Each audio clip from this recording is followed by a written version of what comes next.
দার্জিলিংয়ে এসে ঘুরতে ঘুরতে আরেকটু হলে একটা কেসে যেতাম। দার্জিলিংয়ে পিস অফ প্যাগোডা দেখার পর আমরা চলে যাই ঘুম মনেস্ট্রি দেখতে। যে মনেস্ট্রিতে গিয়ে আমি প্রথমেই দেখি একটা বিরাট বড় বৌদ্ধ টেম্পল। এটা একটি টিবেটিয়ান টেম্পল, এখানে টিবেটিয়ান কালচারকে ফলো করা হয়। সামনেই দেখি কিছু পায়রা আছে, সেগুলোকে আমি উড়িয়ে কিছু ফুটেজ নিতে যাচ্ছিলাম। তারপরে আমরা ঢুকে পড়ি টেম্পলটির ভিতরে। টেম্পলটির ভিতরে ঢুকেই দেখি বিভিন্ন রকমের কারুকার্য, আর সামনে আছে একটা বৌদ্ধ মূর্তি। এই মূর্তিটা 15 ফিট লম্বা, এই কারণেই এই মনেস্ট্রিটা বিখ্যাত। এখানে দেখি তিবেতিয়ান কালচার অনুযায়ী তারা পুজো দিচ্ছিল। তারপরে দেখি কিছু মানুষ তিবেতিয়ান ধর্মগুরুদের সাথে কিছু কথা বলছিল।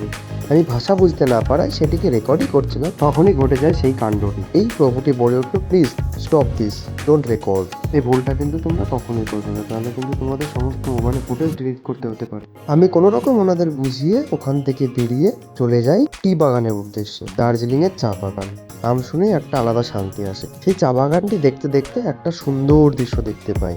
কি দৃশ্য তোমরাই দেখে নাও, কাঞ্চনজঙ্ঘার ভিউ পয়েন্ট। এটা দেখার পর ওখান থেকে কিছু আমরা চায়ের শপিং করি, তারপরে বেরিয়ে যাই অ্যাট লাস্ট বাতাসিয়া লুপ দেখতে।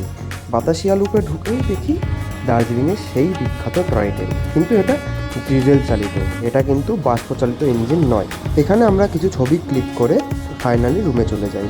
এটাই ছিল আমার দার্জিলিংয়ের লাস্ট স্পট। এই মিনি ব্লগটা কেমন লাগলো কমেন্টে জানিয়ে দাও, ভিডিওটা লাইক করো এবং যদি ভালো লাগে চ্যানেলটা সাবস্ক্রাইব করো পরবর্তী এরকম ব্লগ দেখার জন্য।